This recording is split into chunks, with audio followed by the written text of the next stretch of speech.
Surface mining terminology जानेंगे। Surface mining terminology होता क्या है? माइनिंग दो तरह का होता है, एक ओपन कास्ट और एक अंडरग्राउंड, यानी जिसको हम लोग हिंदी में खुली खदान और भूमिगत खदान कहते हैं। तो ये जो है सरफेस माइनिंग यानी खुली खदान के बारे में है। सरफेस माइनिंग टर्मिनोलॉजी का मतलब है कि खुली खदान से संबंधित जो टर्म होते हैं उसके बारे में बताया गया है। तो देखिए, खुली खदान जो होता है उसको बनाने के लिए हम लोग बेंच बनाते हैं। बेंच बना बना के हम लोग उसको काटते जाते हैं और नीचे तक पहुंचते हैं जहां हम लोग को कोयला मिलता है।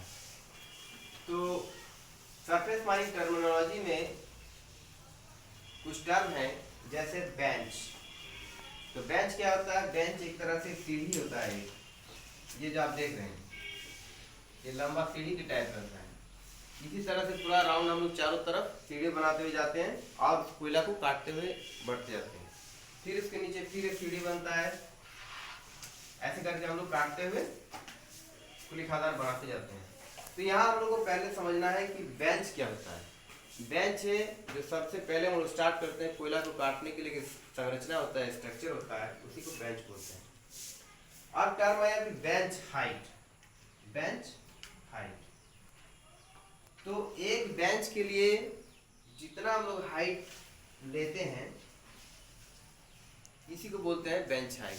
हर बेंच का हाइट अलग अलग, हर बेंच का हाइट जो होता है लगभग इक्वल होता है और मैक्सिमम 3 मीटर तक हम लोग ले सकते हैं। स्पेशल केस में कुछ हम लोग इंक्रीमेंट कर सकते हैं, लेकिन जनरली डीजीएमएस रूल के अनुसार हम लोग बेंच हाइट 3 मीटर से ज़्यादा नहीं ले सकते हैं।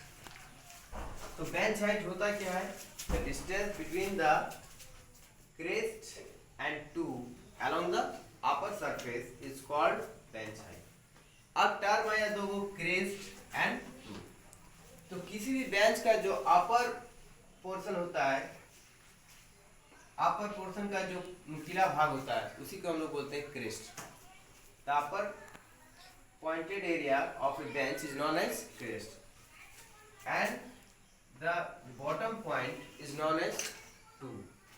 यानी किसी भी बेंच का जो ये ऊपरी सतह है, जिसका नुकीले भाग को हम लोग ऊपरी सतह के एकदम नुकीले भाग को हम लोग बोलते हैं क्रेस्ट और नीचे के भाग के नुकीले सतह को बोलते हैं टूब।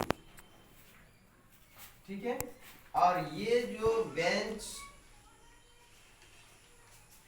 एंगल बना रहा है इसको बोलते हैं हम लोग फेस एंगल, बेंच फेस। क्या बोलते हैं? बेंच फेस,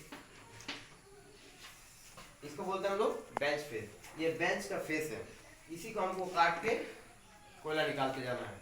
यहाँ काटते हुए हम लोग इसको और आगे बढ़ाएंगे। तो ये हो गया बेंच फेस, ये वाला। ये हो गया ऊपर पोर्शन हम लोग का क्रेस्ट, जो सबसे टॉप मोस्ट पॉइंट है किसी भी बेंच का।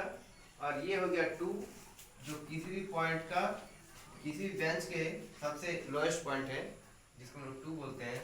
और ये जो फेस है, जो बेंच फेस बना रहे हैं ढाल जैसा, कोई स्लोप लिए हुए, इसी को हम लोग बोलते हैं बेंच फेस। अब होता है फेस एंगल, कि फेस कितना एंगल बनाती है। फेस जो हॉरिजॉन्टल से एंगल बना रही है, बेंच का ये जो हॉरिजॉन्टल पोर्शन है, ये फेस जो होता है बेंच का फेस, वो इस हॉरिजॉन्टल से कुछ एंगल बना रहा है। इसी एंगल को हम लोग बोलते हैं face angle. The angle made between the horizontal portion and the bench face is known as face angle. या सिंपली हम लोग कह सकते हैं the bench face makes an angle with the horizontal of the lower bench, the lower horizontal portion of bench is known as face angle। तो face angle क्या? Face angle हो गया, ये आपका क्रेस्ट हो गया, टू हो गया, फेस एंगल हो गया। अब आता है एक टर्म बर्न। तो बर्न क्या होता है? जनरली बर्न सेफ्टी के मकसद से बनाया जाता है, ताकि माइंस में कोई भी गाड़ी उड़ी अगर जाए तो कहीं लुढ़क के गिर न जाए, इसलिए सेफ्टी के हिसाब से इसको एक ट्रायंगुलर पोर्शन का एक स्ट्रक्चर बना के रखा जाता है जिसको हम लोग बर्म बोलते हैं, जिसकी वजह से अगर कोई गाड़ी लुढ़क भी जाता है तो यहाँ पे ये इसको रोकने का काम करेगा ताकि गाड़ी नीचे न जाए, और इसी को हम लोग बोलते हैं बर्म। तो इसके बेस पर बहुत सारा क्वेश्चन भी होता है जिसको हम लोग सॉल्व करेंगे आगे की क्लास में। और हाँ, कहीं कहीं बेंच हाइट हमको जब निकालना पड़ता है तो ये हर बेंच का हाइट अलग अलग होता है। जैसे इस बेंच का हाइट यहाँ तक है, इस बेंच का हाइट यहाँ तक है।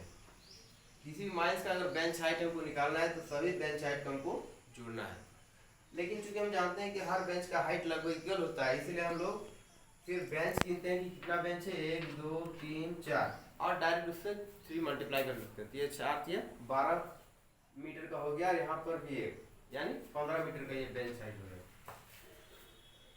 तो और एक चीज होता है कि बेंच हाइट जो होगा, ये बेंच हाइट जो होता है वो हमेशा बेंच विड्थ, एक टर्म छूट गया था बेंच विड्थ। बेंच विड्थ क्या होता है कि ये हॉरिजॉन्टल डिस्टेंस होता है किसी भी बेंच का, जो उसके अपर वाले बेंच के जो एकदम क्या होते हैं नुकीला पोर्शन होता है, यानी अपर वाले बेंच के जो ऊपरी सतह है वहां से जो अगर इस तरह की लाइन खींचते हैं तो इससे इस बेंच के बीच का जो सतह होता है उसी को हम लोग बोलते हैं बेंच विड्थ, यानी बेंच का चौड़ाई। एक बेंच का चौड़ाई मैक्सिमम कितना हो सकता है, वो यहाँ से लेकर यहाँ तक होता है। तो बेंच विड्थ क्या होता है, the horizontal projection of the bench face is the bench width. ये बेंच विड्थ क्या होता है, हॉरिजॉन्टल प्रोजेक्शन होता है। तो ये देखिए हॉरिजॉन्टल प्रोजेक्शन है बेंच फेस का। तो बेंच विड्थ जो होता है हमेशा बेंच हाइट से ज़्यादा होता है। जब भी हम बनाएंगे तो बेंच हाइट को बेंच विड्थ के कंपैरिजन में बनाएंगे। कभी भी हम लोग बेंच विड्थ छोटा और बेंच हाइट ज़्यादा नहीं बनाएंगे।